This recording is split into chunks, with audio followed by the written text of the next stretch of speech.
तो प्रिय विद्यार्थी सभी को जय श्री राधे कृष्ण। जैसे कि आप जानते हैं, मैं हाई स्कूल गणित की जो गणित है एनसीईआरटी सरकारी किताब हम करा रहे हैं लगातार आपको कंटिन्यू। तो आप हमारे चैनल दिव्यांश क्लासेस 96-98 लगातार बने रहिए, अपडेट करती है, जिससे आपको गणित में एक महत्वपूर्ण प्रश्नों के साथ नंबरों के साथ स्कोर आए आपका। तो हम प्रश्नावली आज त्रिकोणमिति में प्रवेश कर रहे हैं। त्रिकोणमिति में जो हमारी प्रश्नावली है वो 8.1 है और ये पहला कुछ सवाल इस प्रकार के, त्रिभुज ABC में जिसका कोण B समकोण है और AB का मान 24 सेमी, BC का मान 7 सेमी, तो निम्नलिखित का मान ज्ञात कीजिए। दो पार्ट पूछ रहा है क्वेश्चन।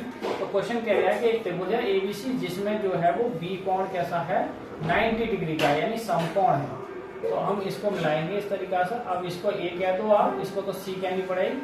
अब देखिए, जब ये AB दे रहा है 24 सेंटीमीटर और BC दे रहा है आपकी 7 सेंटीमीटर, तो सिंपल सी बात है, जहां 90 अंश का कोण बनता है उसके सामने वाली भुजा को क्या कहते हैं हम, कोण।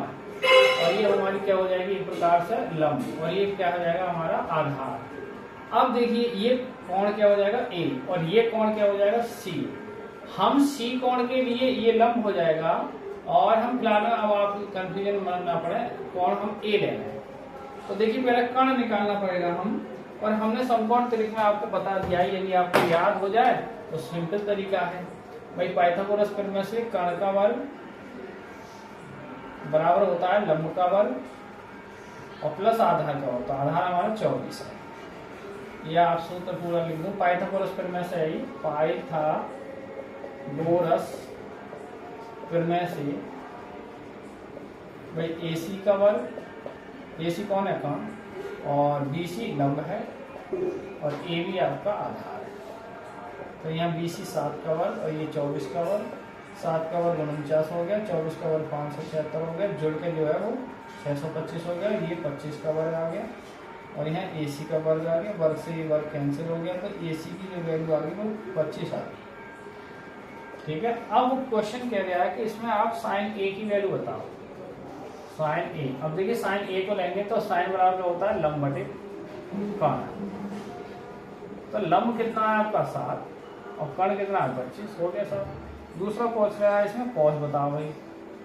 तो कॉस बनाओगे तो क्या होता है, कॉस बराबर क्या आता है, आधार बटे कर्ण, आधार बटे कर्ण। आधार क्या है 24 और कर्ण कितना है 25, हो गया सवाल।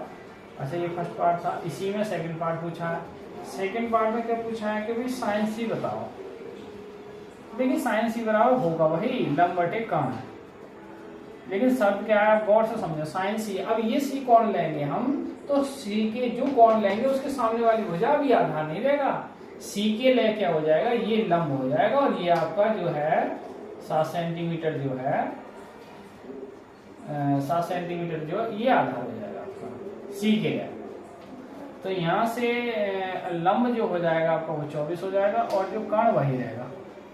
ऐसे ही हम cos C का मान को होता है, तो cos C बराबर होता है आधार बटे कर्ण, तो आधार बटे कर्ण, तो आधार कितना है 7 और बटे 25। तो इस प्रकार क्वेश्चन नंबर जो 1 है वो कंप्लीट हो चुका है, आप देख सकते हैं। आइए बढ़ते हैं क्वेश्चन नंबर 2 की ओर।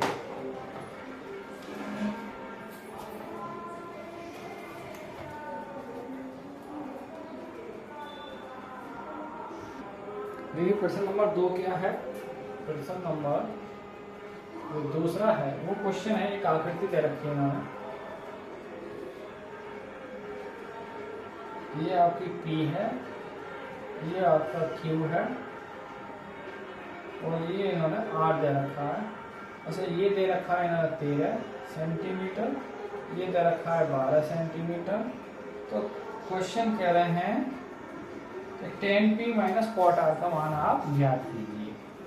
तो देखिए, पहले हम क्या लगाएंगे, आधार निकालेंगे। एक प्रकार से ये क्या है हमारा लंब और ये क्या है हमारा, तो ये हम P के लिए कोण निकालेंगे, P के लिए ये उल्टा हो जाएगा, आप ये समझो, ये कोण चेंज होगा, R के लिए ये लंब हो जाएगा। फिलहाल में हमें QR चाहिए, तो यहाँ से पाइथागोरस प्रमेय से, गोरस प्रमेय से कर्ण का वर्ग, कर्ण है P, R का वर्ग, और लंब का वर्ग यानी PQ का वर्ग, और आधार का वर्ग यानी QR का वर्ग, तो देखिए पी आर है 13 और पी क्यू है 12 और क्यू आर हमें निकालना। तो 13 का वर्ग 169 और 12 का वर्ग 144, क्यू आर का वर्ग और 144 घटेंगे तो 169 माइनस 144 बराबर क्यू आर का वर्ग। अब ये घट के 25 बचेंगे यहाँ क्यू आर का वर्ग। अब 25 जो है वो कितने का वर्ग है, 5 का वर्ग कैंसिल, तो क्यू आर की वैल्यू आ गई वो 5 सेंटीमीटर है। ये कितना है 5 सेंटीमीटर। अब क्वेश्चन क्या कह रहा है, देखिए क्वेश्चन कह रहा है कि tan p minus cot R का मान बताओ आप। कॉट आर, अब देखिए tan p लेंगे, वही tan बराबर होता क्या है लंब बटे आधार, और इसका क्या होता है आधार बटे लंब। अब p के लिए ध्यान दो, ये p है और ये कौन r है, तो p के लिए ये लंब होगा यानी 5 बटे आधार 12 हो जाएगा। अच्छा r के लिए ये लंब होगा ये आधार होगा, तो आधार r के लिए ये आधार होगा, जिसका भी कितना हो जाएगा 5 बटे 12। तो कुल मिला के आप क्या देख रहे हैं कि ये घट के क्या आ जाएगा 0, तो इसका आंसर क्या आ गया आपका 0 आ गया। तो इस प्रकार क्वेश्चन नंबर 2 भी क्या हो जाता है आपका कंप्लीट हो जाता है। आइए एक क्वेश्चन और हम करते हैं।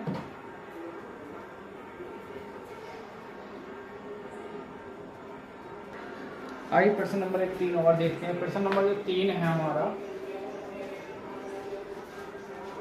वो क्या है, यदि क्वेश्चन कह रहा है यदि साइन ए की वैल्यू 3/4 तो कॉस ऑफ ए और tan ए का मान परिकलित मतलब गणना कीजिए क्या है। देखिए बड़े क्वेश्चन है और इसको हल करते हैं। आइए वही हम देखिए दिया क्या है, साइन ए की वैल्यू कितनी है 3/4। अब आप जानते हैं साइन में क्या होता है लंब बटे कर्ण, यानी लंब है 3 और कर्ण है यहाँ 4। अब पाइथागोरस प्रमेय से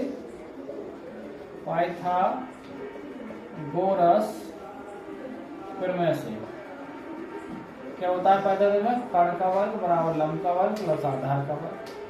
तो यहाँ से कर्ण जो है वो 4 का वर्ग है, लंब हमारा 3 का वर्ग है, आधार पता नहीं निकालना है, तो 4 का वर्ग 16, 3 का 9 प्लस आधार का वर्ग यानी 16 माइनस 9 बराबर आधार का वर्ग। घट के कितना बचेगा 7 बराबर आधार का वर्ग। अब देखिए वर्ग घटेगा आधार पे से तो कितना आ जाएगा √7। आधार आ गया आपका, ए का मतलब ये आधार है, तो आधार कितना आ गया ये 7 आ गया। अब वो क्वेश्चन कह रहे हैं कॉस ऑफ ए का मान होता है, कॉस बराबर क्या होता है आपका, कॉस बराबर क्या होता है आधार बटे कर्ण, तो आधार कितना आ गया √7 और कर्ण कितना है इसका, वही कर्ण है 4। अच्छा मान पूछा है एक tan ए का, तो tan बराबर क्या होता है लंब बटे आधार। अब लंब आपका है 3 और आधार है √7। तो इस प्रकार ये क्वेश्चन नंबर 3 भी क्या है कंप्लीट हो चुका है। प्रिय विद्यार्थियों नेक्स्ट क्वेश्चन आपको अगली वीडियो में देखने को मिलेंगे, और आज के इन क्वेश्चनों के साथ आज की वीडियो को ही विराम करते हैं। आप हमारे चैनल दिव्यांश के आशियान बटन लगा तो बने रहिए, अपडेट कर दीजिए, लाइक और सब्सक्राइब कीजिए, जिससे गणित में अच्छे स्कोर आए और NCERT सरकारी किताबों का पढ़ा रहे हैं लगातार अपने चैनल पर। तो आज की वीडियो को ही विराम करते हैं। सभी को जय श्री राधे कृष्ण, जय हिंद, जय भारत।